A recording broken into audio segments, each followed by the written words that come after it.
Jumpa lagi dengan saya para sahabatku terkasih dimanapun berada. Semoga kita semua dalam keadaan baik dan sehat. Para sahabatku terkasih, sesi ini saya mengajak kita untuk melihat satu hal penting dalam kehidupan beriman kita. Dan saya beri judul di sini, larangan menerima komuni bagi mereka yang cerai dan menikah lagi. Demikian juga umat Katolik yang suka berpindah dari gereja yang satu ke gereja yang lain. Para sahabatku terkasih, dalam gereja Katolik kita akan menemukan di sana sekian banyak larangan bagi umat Katolik dalam menyambut komuni. Ini kita lihat, kita ketahui dengan jelas bahwa gereja Katolik mempunyai beberapa atau sekian banyak larangan untuk umat Katolik dalam menyambut komuni. Nah, di sini saya mengajak kita fokus pada dua hal ini. Karena apa? Kedua hal ini sering muncul dan inilah yang menjadi masalah dalam gereja Katolik. Para sahabatku terkasih, bicara tentang Ekaristi, Ekaristi itu adalah sakramen paling luhur atau sakramen terluhur dalam gereja Katolik. Ada 7 sakramen yang kita kenal, yang kita hidupi dalam gereja Katolik. Tapi dari ketujuh sakramen yang ada, Ekaristi adalah sakramen yang paling luhur. Bahkan dikatakan, Ekaristi adalah sumber dan puncak kehidupan umat beriman Katolik. Kalau dikatakan sebagai sumber dan puncak kehidupan umat beriman Katolik, maka tidak ada hal lain lagi yang lebih istimewa dari perayaan Ekaristi. Ini harus kita sadari bersama para sahabatku terkasih. Maka di sini seorang beriman Katolik ketika menghadiri perayaan Ekaristi harus mempersiapkan diri dengan baik dan benar sehingga layak dalam menyambut komuni di dalam perayaan agung itu. Apa yang terjadi? Dalam kehidupan beriman kita ada juga masalah di sana, yakni mereka yang sudah menikah secara Katolik, kemudian bercerai atau menceraikan pasangannya, menikah lagi dengan orang lain di tempat yang lain, lalu kembali ikut misa dan menyambut komuni. Demikian juga umat Katolik yang suka jajan dari gereja yang satu ke gereja yang lain tetap kembali mengikuti misa dan menyambut komuni. Maka ini dikategorikan sebagai masalah yang dihadapi atau yang ada dalam gereja Katolik. Para sahabatku terkasih, mari kita lihat ulasan satu persatu dari kedua masalah ini. Pertama, mereka yang bercerai dan menikah lagi. Para sahabatku terkasih, gereja Katolik melarang keluarga Katolik yang bercerai dan nikah lagi untuk menerima komuni kudus dalam perayaan Ekaristi. Hal ini berkaitan dengan sifat perkawinan Katolik itu sendiri, yakni unitatis, yaitu kesatuan dan tak terceraikan. Inilah sifat perkawinan gereja Katolik. Itu artinya, meskipun mereka telah bercerai secara sipil, namun di mata gereja Katolik, mereka dalam hal ini, suami istri yang bercerai tersebut tetap dipandang sebagai suami istri yang sah. Artinya di sini para sahabatku terkasih, pasangan yang sudah diberkati dalam gereja Katolik itu berpisah, bercerai, kemudian menikah lagi dengan orang lain lagi di tempat yang lain, kemudian kembali menyambut di dalam gereja Katolik. Ini dilarang. Kemudian walaupun perceraian itu dilakukan secara sah di mata sipil atau dilakukan secara sah dengan cara sipil, tapi di hadapan gereja Katolik perceraian secara sipil itu tidak diakui. Maka pasangan sebelumnya itu dipandang sah sebagai suami istri dalam gereja Katolik. Jadi mau bercerai bagaimanapun caranya, resmi seperti apapun di mata sipil atau di mata hukum negara, tapi di hadapan gereja Katolik itu tidak diakui. Ini harus dicamkan dengan baik para sahabatku terkasih. Jadi jangan kita membuat sebuah pembelaan, kami sudah bercerai secara sipil kok, sudah sah di mata negara, di hukum negara. Artinya kami di sini memang tidak lagi sebagai suami istri. Tapi ingat, di mata gereja itu tidak diakui. Ini harus kita pahami bersama para sahabatku terkasih. Dan lagi, pernikahan mereka yang baru itu dilihat sebagai ikatan yang tidak sah. Ini sekali lagi kalimat yang sangat penting yang harus kita pahami bersama.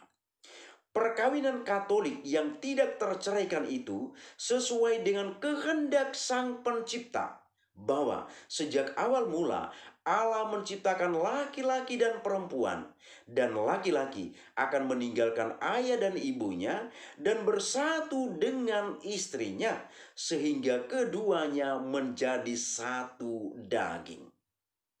Mereka bukan lagi dua melainkan satu. Karena itu, apa yang telah dipersatukan Allah tidak boleh diceraikan oleh manusia. Ini dapat kita lihat dalam Injil Matius bab 19 ayat 5 sampai dengan ayat 6. Dengan demikian, hendak dikatakan bahwa kesetiaan dalam perkawinan Katolik itu terjadi seumur hidup dan dalam keadaan apapun. Perkawinan Katolik juga menjadi gambaran dari ikatan antara Kristus dengan gerejanya yang ditampakkan secara nyata dalam Ekaristi.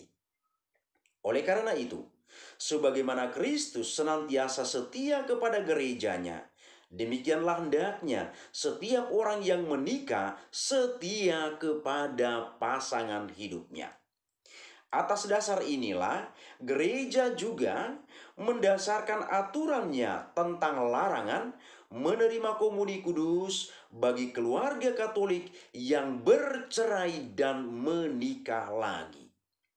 Merujuk pada pernyataan Paus Yohanes Paulus II dalam surat apostolik yang bernama Familiaris Consortio, yang berarti persekutuan keluarga, pada tanggal 22 November 1981, dikatakan bahwa orang Katolik yang telah bercerai secara sipil dan nikah kembali di luar gereja tidak diizinkan menyambut komuni karena keadaan dan kondisi hidup mereka secara objektif bertentangan dengan persatuan kasih antara Kristus dengan gereja yang dilambangkan dan dihadirkan oleh Ekaristi. Ini kita temukan dalam surat apostolik ini nomor 84.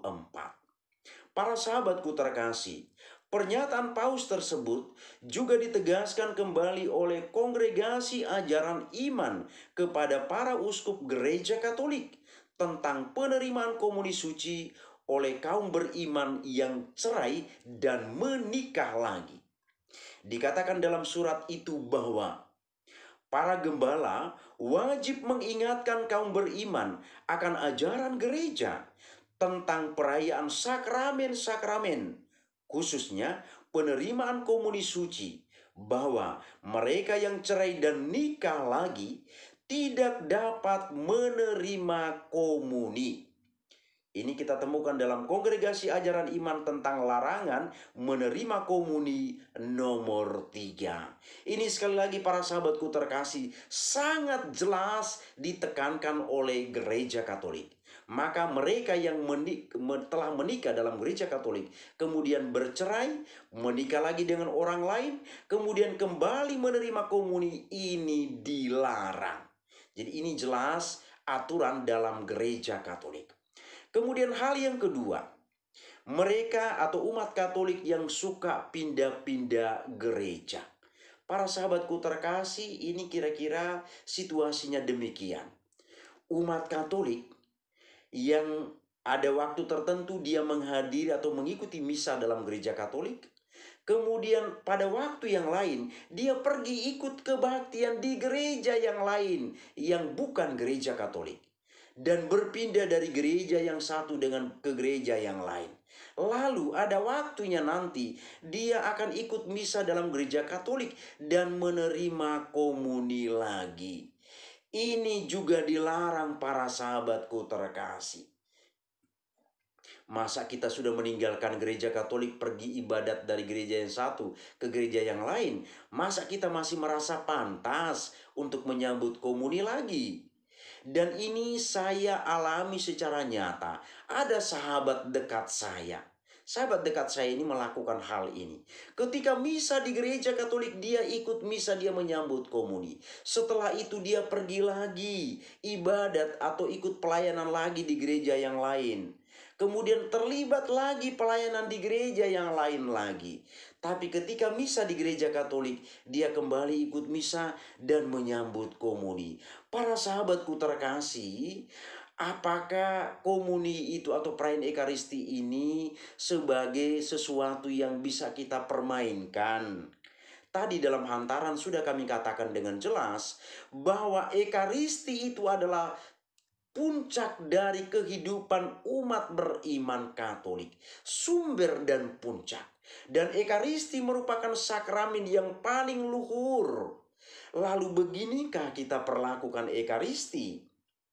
Dan ini juga bukan hanya pengalaman yang saya alami dengan sahabat dekat saya, tetapi masih banyak juga umat banyak juga menceritakan tentang apa yang mereka lihat di sekitar mereka. Bahwa ada umat atau masih banyak umat Katolik yang melakukan atau menerapkan kebiasaan-kebiasaan ini. Para sahabatku terkasih, lebih baik keluar saja dan ikut saja persekutuan di gereja yang lain daripada mempermainkan Ekaristi dalam gereja Katolik. Ekaristi bukan sebuah sakramen yang dapat dipermainkan. Ekaristi itu adalah sakramen yang paling luhur. Jadi jangan kita mengikuti perayaan Ekaristi, mengikuti misa di gereja kita. Kemudian minggu berikutnya kita pergi jajan di gereja yang lain. Pindah lagi ke gereja yang lain. Kemudian kita kembali lagi mengikuti misa dan menyambut komuni. Para sahabatku terkasih, memang di gereja lain ada juga perjamuan kudus. Tapi perjamuan kudus yang ada di gereja yang lain berbeda dengan perjamuan kudus atau Ekaristi yang ada di dalam gereja Katolik. Di gereja yang lain perjamuan kudus itu sifatnya mengenangkan apa yang dilakukan oleh Yesus sekian ribu tahun yang lalu. Sementara di dalam gereja Katolik, selain kita mengenangkan peristiwa yang dilakukan oleh Yesus bersama dengan para muridnya, gereja Katolik juga menghadirkan Yesus di dalam perayaan Ekaristi itu. Maka di sini sebenarnya sebagai tuan pesta itu sendiri juga adalah Yesus sendiri. Maka kita lihat apa yang terjadi. Ekaristi itu sering terjadi mujizat. Kita lihat sering mendengar, sering melihat terjadi mujizat di dalam gereja Katolik. Berhubungan dengan Ekaristi ini. Karena Ekaristi itu adalah sakramen terluhur. Yesus sendiri hadir di dalam perayaan agung itu. Maka para sahabatku terkasih, mari kita menyadari dua hal ini yang sering kita lakukan dalam kehidupan kita, sehingga betul-betul Ekaristi itu dijunjung tinggi sebagai sakramen yang paling luhur dalam keimanan kita. Semoga bermanfaat bagi kita. Terima kasih, Tuhan memberkati.